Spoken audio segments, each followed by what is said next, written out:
Hello, students. Now, the short questions of the dual nature of matter and radiations. First one of this HCV series, HCV and plus HOTS series. Can we find the mass of a photon by definition P is equal to mv? क्या हम photon का मास निकाल सकते हैं? This is a question. Now the question is this, and you know answer will be no. हम लोग नहीं निकाल सकते हैं. This P is equal to m into v is only for the particle having mass, and photon is not the mass, not having the mass. Photon is not having rest mass. Photon में कोई rest mass नहीं होता है, इसीलिए जो massive particle है, ऐसा particle rest mass जिसमें है, उसके लिए ये एप्लीकेबल है. P is equal to m into v, right. इसीलिए हम लोग यहाँ से नहीं निकाल सकते हैं. फोटोन का स्पीड जो है, फोटोन बहुत हाई स्पीड से जाता है, दैट इज़ 3 × 10⁸ मीटर पर सेकेंड के ऑर्डर का. सो ये इसके फोटोन में रेस्ट मास नहीं होता है, इसीलिए हम लोग इसमें मास नहीं हुआ, तो इसीलिए हम लोग यहाँ पर नहीं निकाल सकते हैं इसका mass of the photon.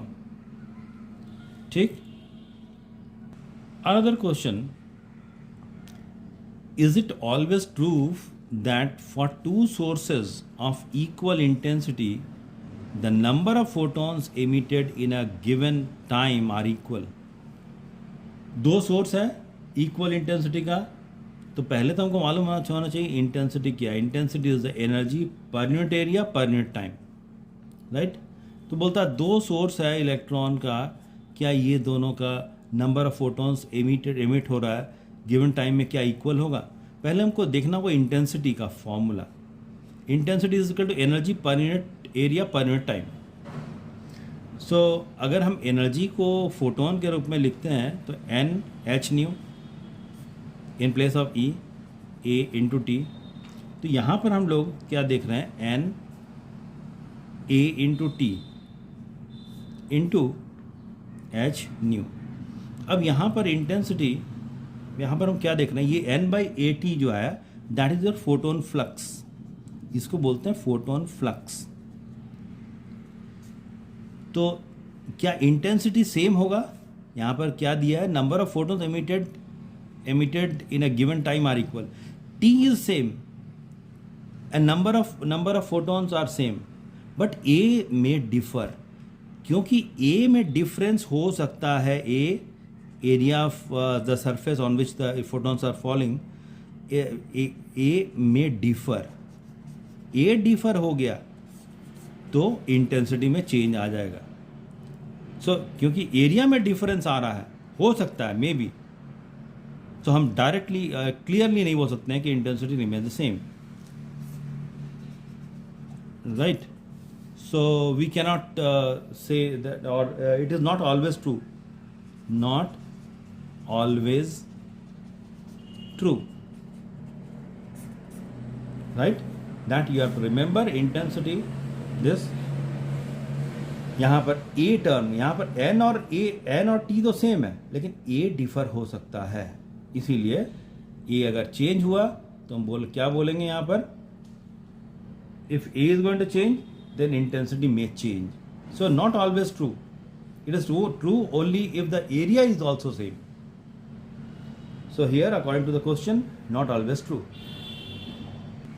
Another interesting question, what is the speed of a photon with respect to another photon? What is the speed of a photon with respect to another photon if two photons are going in the same direction, and second bit is that they are going in opposite direction? तो relative speed, यहाँ ये पूछ रहा है relative speed, तो यहाँ पर ये relative, यहाँ पर हम लोग यूज करना होगा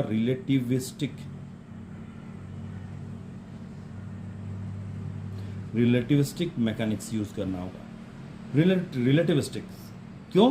क्योंकि speed of the photon is very very high. Speed of the photon speed is very very high, that is around 3 into 10 to the power 8 metre पर सेकेंड. इतना हाई स्पीड के लिए अगर यहाँ हम ये कॉमन जो क्लासिकल मैकेनिक्स है वो हम लोग अगर यूज़ करेंगे रिलेटिव स्पीड में तो नहीं निकाल सकेंगे. तो इसके लिए रिलेटिविस्टिक मैकेनिज्म के लिए हम लोग यहाँ पर हमको यूज़ करना होगा. और दो केस है, एक फोटोन यहाँ पर है वो ऐसे जा रहा है, दूसरा फोटोन भी है वो भी ऐसे जा रहा है सेम डायरेक्शन में, नंबर 1. तो यहाँ पर हम लोग को कौन सा फॉर्मूला यूज़ करना होगा? रिलेटिविस्टिक मैकेनिक्स का relative speed a to b is equal to, a to b means the second 1 to 2, that should be va minus vb by 1 minus va into vb by c square. ये formula हम लोग use करेंगे. कौन सा formula? A to B relative speed v A minus v B by 1 minus v A into v B by c square. ये Einstein relativity से related है, relativistic mechanics इसको बोलते हैं. ये कब अप्लाई होता है रिलेटिविटी या रिलेटिव स्पीड निकालने के लिए? जब speed of the moving particle is very high of the order of 3 into 10 to the power 8 3 lakh kilometre पर सेकेंड, तब हम लोग अब यहाँ पर यही वाला फॉर्मूला हम लोग को यूज़ करना होगा. तो पहला केस है फोटोन इस डायरेक्शन में और दोनों सेम डायरेक्शन में. तो मान लेते ये फोटोन का स्पीड हो गया c, ये भी c सेम डायरेक्शन में है. तो यहाँ पर क्या हो जाएगा? c minus c by 1 minus c into c mean c square by c square. यहाँ पर क्या हो गया? 0 by 1 by 1 minus 1 mean 0. 0 by 0 is not 0 but rather not defined. यहाँ पर रिलेटिव स्पीड हो जाएगा नॉट डिफाइंड. ये ना तो 0 होता है ना इन्फिनिटी होता है, ये not defined 0 by 0. So that should be the answer of the first one, when two photons are moving in the same direction. And second part ka, when one photon is moving in this direction, another photon is moving in this direction. So if the speed of this I have taken from left to right is your c, then this speed, the photon which is moving right to left, is minus c. So relative speed v a to b is equal to, basic formula is this. अब इसमें हम लोग value put करेंगे.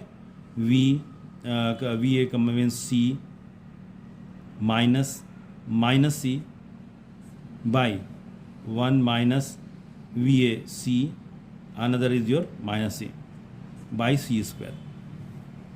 तो इसको calculate करेंगे तो c plus हो गया twice c, that is 1 minus minus plus c square by c square. तो ये हो गया ट्वाइस सी बाई, ये कट के 1 हो जाएगा 2 cancel. So answer will be C. Answer आएगा सी जब फोटोन दोनों अपोजिट डायरेक्शन में मूव कर रहा है.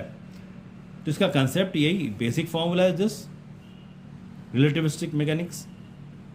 अगर स्पीड हम इधर सी लिए हैं तो इधर क्या लेना होगा? Minus c, and the speed will be c only. Right? Very very important formula for the photons which is moving, and that formula comes from the relativistic mechanics. Another question: can a photon be deflected by an electric field or by a magnetic field? Answer will be that's a simple question. Answer will be no. Electric field and the mechanical field, magnetic field, electric field and magnetic field both, ये दोनों किसको deflect कर सकता है? Charge particle को. Charge particle only deflect, but photon is not having any charge. Photon no charge is there. So कोई charge नहीं है, नहीं होने के चलते ना तो ये इलेक्ट्रिक फील्ड से ना ये मैग्नेटिक फील्ड से, किसी भी फील्ड से ये डिफ्लेक्ट नहीं होगा. So answer will be no. Another interesting question, a hot body is placed in a closed room maintained at lower temperature. Room जो है lower temperature में maintained है. If the number of photons in the room increases, is the number of photons in the room increases. ये एक room है, इस room में इसको मान लेते हैं, ये जो रूम में, इस रूम में एक ऑब्जेक्ट रखा है जिसका टेम्परेचर है 100 डिग्री सेंटीग्रेड और ये मेंटेन्ड है, मान लेते हैं ये रूम 0 डिग्री सेंटीग्रेड पर, किसी भी एक्सटर्नल सोर्स से ये मेंटेन्ड है. तो ये 100 डिग्री सेंटीग्रेड है, तो यहाँ से फोटोन निकलेगा, सब तरफ फोटोन निकलेगा, फोटोन फोटोन फोटोन फोटोन निकलेगा. तो फोटोन निकलेगा तो हो क्या रहा है यहाँ पर, तो ये फोटोन सब ये इसका जो वॉल्स है इसमें एब्जॉर्ब हो जाएगा. एंड जब ये टेम्परेचर, यहाँ पर टेम्परेचर डिफरेंस, यहाँ पर टेम्परेचर डिफरेंस हम लोग क्या देख रहे हैं 100 डिग्री सेंटीग्रेड है, तो ज़्यादा फोटोन निकला यहाँ पर और फिर अल्टीमेटली एब्जॉर्ब हो गया. लेकिन क्या टेम्परेचर उतना ही रहेगा? After some time what happen, temperature decreases. मान लेते हैं इस ऑब्जेक्ट का टेम्परेचर हो गया 70 डिग्री सेंटीग्रेड, ये मेंटेन्ड है, ये जो इसका रूम का टेम्परेचर मेंटेन्ड है. अब यहाँ टेम्परेचर डिफरेंस कितना हो गया 70 डिग्री सेंटीग्रेड. अब 70 डिग्री में भी निकल रहा है, लेकिन according to the Newton's law of cooling, if the temperature difference, but that's the important, if the temperature difference is less, then there will be a less rate of emission of the radiation, less rate of cooling, right? Temperature difference क्या है? Rate of radiation, rate of cooling या rate of radiation कम हो जाएगा, ये भी कम हो जाएगा. अब फोटोन का निकलना भी कम हो जाएगा यहाँ पर. तो फोटोन का निकलना कम हो रहा है, तो यहाँ अल्टीमेटली कुछ समय के बाद number of photons decreases. Photon भी कम हो जाएगा, फोटोन इंक्रीज नहीं होके कम हो जाएगा फोटोन, क्योंकि इंस्टेंटली टेम्परेचर कम हुआ. तो टेम्परेचर डिफरेंस अगर ज़्यादा है, फिर कम हो गया टेम्परेचर डिफरेंस, तो फोटोन्स का निकलना इंक्रीज नहीं होगा, डिक्रीज हो जाएगा. Photon, number of photons also decreases. Another question, should the energy of a photon be called its kinetic energy or its internal energy? तो यहाँ पर एक बहुत इंपॉर्टेंट फार्मूला है, होता है, ये याद रखने की ज़रूरत है. E square equal to P into c square plus m0 C square whole square. ये m0 क्या है? Rest mass. अगर रेस्ट मास है तो E is equal to this हो जाएगा, energy is equal to this. अब रेस्ट मास, अगर यहाँ पर फोटोन का ये क्वेश्चन पूछा है, काइनेटिक एनर्जी और इट्स इंटरनल एनर्जी. तो इंटरनल एनर्जी तभी होगा जब रेस्ट मास, m0 क्या है? रेस्ट मास. रेस्ट मास अगर यहाँ पर 0 होगा, then internal energy will be there. Rest mass अगर होगा, yes, not 0, then internal energy. लेकिन यहाँ पर फोटोन में रेस्ट मास कितना होता है? फोटोन के लिए 0 होता है. तो ये वाला पार्ट हट गया, तो E square equal to P C square. तो ये हम लोग क्या बोलेंगे? That is the kinetic energy. So we can say the kinetic energy. Answer will be kinetic energy, not its internal energy. फिर से देखिए, इंटरनल एनर्जी होने के लिए ये रेस्ट मास का होना ज़रूरी है. फोटोन में रेस्ट मास नहीं होता है, इसीलिए इसका इंटरनल एनर्जी, इसको 0 बोलेंगे. Internal energy only having the kinetic energy, right. In an experiment of photoelectric effect, a photon is incident on an electron, an electron from one direction and the photoelectrons is emitted almost in the opposite direction. Does this violate the conservation of linear momentum or momentum? याद रखने वाली बात है, कुछ natural laws है, natural laws वो कभी भी नेवर वायलेट, पहला पॉइंट तो ये, कभी भी अपना जो लॉ है हमेशा ही अवॉइड होगा। नेचुरल लॉज कौन कौन सा है? Law of conservation of energy, दूसरा कंजर्वेशन ऑफ लीनियर मोमेंटम, तीसरा कंजर्वेशन ऑफ एंगुलर मोमेंटम। ये तीन लॉ जो है that is the natural law, कभी भी always these are the right. So यहीं पर क्वेश्चन देख के, does the violate the conservation of momentum? Answer is no, ये वायलेट नहीं हो रहा है। पहला पॉइंट तो यही हो गया क्वेश्चन देखने के साथ। अब यहाँ पर अगर मान लेते हैं कोई एक्सपेरिमेंटली यहाँ पर अगर प्रूव करने आया, कोई एक एक्सपेरिमेंट है उसमें यहाँ पर इंसिडेंट हो रहा है फोटोन, तो यहाँ पर फोटोन ऐसे आ रहा है, इलेक्ट्रॉन इधर निकल रहा है, तो ये डेफिनेटली यहाँ पर इलेक्ट्रोमैग्नेटिक वेव्स जो है या photon is giving the pressure, तो ये फिक्स होने के चलते ये वायलेट नहीं होगा। कहने का मतलब है, ये डिटेल में हम लोग नहीं जा रहे हैं, it will not never violate. Another question, is it is found that the yellow light does not eject photoelectrons from a metal.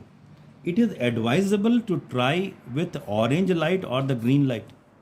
तो पहले हम लोग विजिबल जो लाइट है उसका देखते हैं, विबग्योर।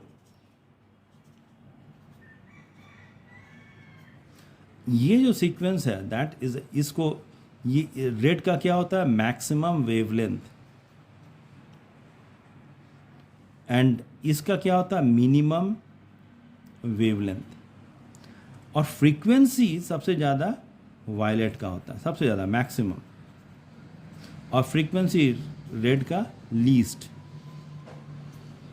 अब यहाँ पर क्वेश्चन है कि एक एक्सपेरिमेंट हुआ मेटल पर, तो देखा गया कि येलो लाइट जब इंसिडेंट हुआ किसी मेटल सरफेस में, येलो लाइट, तो हुआ क्या? येलो जब इंसिडेंट हुआ तो नो एमिशन, इसका मतलब सूटेबल फ्रीक्वेंसी उस पर नहीं पड़ा। तो अगर हम लोग ऑरेंज ले रहे हैं यहाँ पर, तो इससे तो कम ही फ्रीक्वेंसी है ऑरेंज का। फॉर ऑरेंज के लिए frequency is less than yellow, frequency इससे कम है ऑरेंज का, इसीलिए नो क्वेश्चन, ऑरेंज यूज करेंगे तब भी नो एमिशन, ये तो एकदम कंफर्म है। ऑरेंज से भी कोई लाइट नहीं निकलेगा, कोई फोटो इलेक्ट्रॉन एमिशन नहीं हो, क्योंकि फ्रीक्वेंसी सूटेबल नहीं था, इसीलिए येलो से नहीं निकल रहा था। अब इससे कम वाला फ्रीक्वेंसी ऑरेंज का होता है, ऑरेंज वाला अगर इंसिडेंट कराएंगे तो भी एमिशन नहीं होगा। लेकिन ग्रीन में हो सकता है में एमिट, ये श्योर नहीं है कि वो येलो से नहीं हुआ तो कितना सूटेबल, कितना थ्रेशोल्ड फ्रीक्वेंसी होना चाहिए, ये क्लियर नहीं है। ग्रीन से एमिट हो सकता है, में एमिट द फोटो इलेक्ट्रॉन, लेकिन ऑरेंज वाला क्लियर है कि ऑरेंज से एमिशन नहीं होगा।